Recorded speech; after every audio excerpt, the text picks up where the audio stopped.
Mas afinal, o que que é a verdade?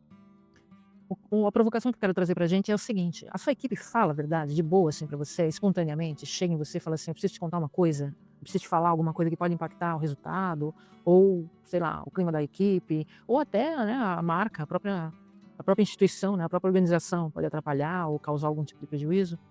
A equipe chega de boa, assim, e te conta? Na verdade, olha que interessante, existem 2 testes que você pode fazer, assim, durante a sua liderança, a sua interação com a equipe, que pode te ajudar a perceber o quanto você dá de abertura para que as pessoas te digam o que está acontecendo. Um desses testes, ele se chama, eh, Humble Humble Inquiry, que é indagação humilde, é do Edgar Schein, do MIT. Olha que interessante que ele diz. Na verdade, é uma reflexão que ele traz, né. Quando foi a última vez que alguém te trouxe uma má notícia, sem você perguntar, né, vamos pensar sobre isso? E aí ele traz também, olha que interessante, algumas perguntas para você se fazer, para você é como se fosse um termômetro, vai, para você perceber o quanto você dá abertura para que as pessoas cheguem até você, seja da sua equipe ou seja uma pessoa, sei lá, que é uma área cliente ou uma área parceira dentro da sua empresa. Então, percebe se durante as interações você tem esses comportamentos. Olha que interessante. Você faz mais perguntas do que dá respostas? Suas perguntas são reais ou são perguntas que só confirmam o que você está pensando? Só confirma o que você acha que já sabe, né? Outra provocação que ele traz. As pessoas falam a verdade para você de forma espontânea? E quantas vezes você interrompe a pessoa que está te contando ou expondo algum tipo de preocupação? Pega 1 minuto de conversa e quantas vezes você interrompe essa pessoa? Parou para pensar? Outra situação interessante é um teste, né, na verdade foi um estudo que o Google fez com 180 equipes, e trabalhando a questão da segurança psicológica. Olha que interessante. O que torna uma equipe turbinada. E assim, para observar se a equipe está turbinada ou não, você tem que observar alguns pontos bem importantes. O primeiro deles, o que que é? Segurança psicológica. Você promove, você deixa com que as pessoas se sintam à vontade de falar o que pensam? E assim, gente, parece que é coisa meio tipo receitinha de bolo, e tal, mas é uma coisa super importante e necessária, essencial.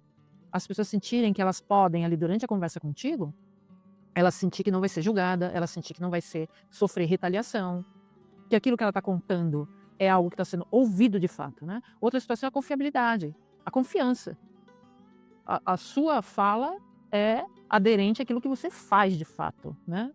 Uma frase que eu ouvi uma vez num treinamento foi bem interessante, ela falou assim: faça o que você falou que ia fazer, né, básico. Se você falou que ia fazer uma determinada coisa para alguém, seja da equipe ou não, faça, simplesmente faça. Se não der para fazer, surgir algum contratempo, você chega na pessoa e explica. É básico. Aliás, eu acredito até com os filhos a gente tem que fazer isso, né. Outra situação interessante que é estrutura e clareza. O que que é estrutura e clareza?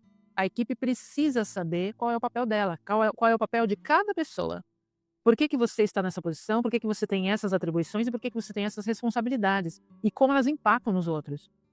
Ah, mas a pessoa precisa saber, né, eu contratei ela, eu eu contratei uma agência para pegar uma pessoa com o perfil da vaga, mas você pegar uma pessoa com o perfil da vaga é uma coisa, outra coisa é a pessoa perceber e ter segurança do que é esperado dela com relação a papéis. Não tem como adivinhar. Por mais que essa pessoa tenha experiência, por exemplo, eu trabalhei quase 30 anos em empresas grandes. Por mais que eu tinha experiência e passei a atuar em uma outra empresa, eu tinha que saber, naquele papel, o que esperavam de mim, quais as minhas responsabilidades e meus papéis. Por quê?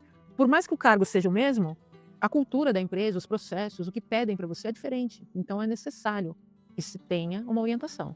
Outra coisa importante é o significado. Qual que é o propósito? Hoje as gerações, né, os mais jovens, geração Z para cá, eles querem propósito, eles querem saber por que eles têm que dedicar tanto, trabalhar tanto, estudar tanto, eles querem saber, né. Todo mundo quer saber, mas nunca se quis tanto saber como essas gerações dos anos 80, 90 para cá, né. Eles querem saber muito. E o impacto real do que eu faço. O que eu faço impacta em quem e por quê?